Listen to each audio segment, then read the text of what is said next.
ఇప్పుడు ఎందుకు వచ్చిర్రు ఆ రోడ్డు మీదకి? ఇక్కడ ఏంది మా ఇల్లులో కూలగొడుతున్నారంటే మేము ఇక్కడ ఆపనీకి వచ్చినాము.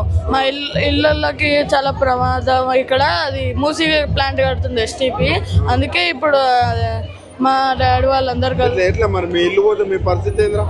మా ఇల్లు పోతే ఏంది కొత్త ఇల్లు ఎత్తుకోనికే చాలా ఇబ్బంది పడతాం. మా స్కూల్లో కూడా మార్చాల్సి వస్తుంది. మళ్ళీ ఇక్కడ ఫ్రెండ్స్ అందరినీ మిస్ చేసి ఆడపోయింది డిస్టర్బ్ అవుతుంది ఫుల్. మళ్ళీ ఒక 10-20 డేస్ స్కూల్ హాలిడేస్ అట్లయితే మరి రేవంత్ రెడ్డికి ఇట్లా చేస్తే ఎట్లా మరి? మీ చిన్న పిల్లల పరిస్థితి ఏంది? మీ పేరెంట్ వాళ్ళ సిచ్యువేషన్ ఏంది? ఎట్లా ఉంటుంది? ఇంకా అసలు మంచిగా ఉండదు అంకల్. ఏంటి మా డాడీ మస్తు రోజులను తిరుగుతుండు బయటనే. 1 year నుంచి మొత్తం తిరుగుతూనే ఉండు. అక్కడ ఏంది మొత్తం 1 year నుంచి కోర్టులు అదంతా అట్లా తిరుగుతూనే ఉండు. మొత్తం కోర్టులు మస్తాలు తిరిగిండు. కానీ ఏంది మాకైతే జస్టిస్ రాలేదు. మీ ఇల్లు కాపాడడం కోసం తిరుగుతుండు. కనీసం మీకు టైం కూడా ఇస్తలేడా? మీతో గడిపే టైం కూడా ఉండలేదా? అంటే కొంచెం సేపు ఉంటుంది అంకుల్, అంతే. ఎక్కువ సేపు ఉండలేకపోతున్నాడు మీతో కూడా. ఎట్లా బాధ అనిపిస్తుందా? అవును అంకుల్, అవును అంకుల్. ఒకవేళ రేవంత్ రెడ్డి కలిస్తే ఏం చెప్తారు? రేవంత్ రెడ్డికి ఏం చెప్తారు? మీరు ఇట్లా చేయొద్దు, మీ ఇల్లు కూడా మేము కూలగొట్టుతాం, అట్లా చేస్తే మాకు కూడా రైట్ ఉంది అని చెప్తాం.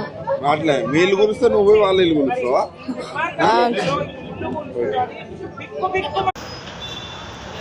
చూడండి ఫ్రెండ్స్, మన రేవంత్ అన్న గాంధీ తాత విగ్రహం కట్టాలని అక్కడ ఉన్నటువంటి ఫ్యామిలీలందరినీ వెలగొట్టి ఆయన అనుకూలంగా చేయాలని ఇక్కడ రెవెన్యూ వాళ్ళు తిరుగుతారంట.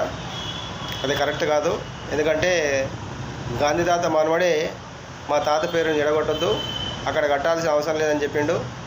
కానీ రేవంత్ రెడ్డి గారికి భుజాల మీద ఉరుకులాట ఎక్కువ అన్నట్టు ఆయన సొంత మెప్పు కోసం, ఆయన సొంత మార్క్ కోసం అట్లా ప్రజల నివాసాలను కూలగొట్టి ఇట్లా చేయడం చాలా అన్యాయం.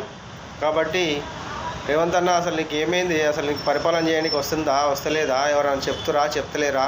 నీకు సలహా ఇచ్చేటోడు ఎవడు? నీకు సారదారు ఇచ్చేటోడు ఎవడు? నీకు ఎవరు చెప్తురు? అసలు ఏమవుతుంది? పరిపాలన చేయడానికి వస్తుందా, రావట్లేదా?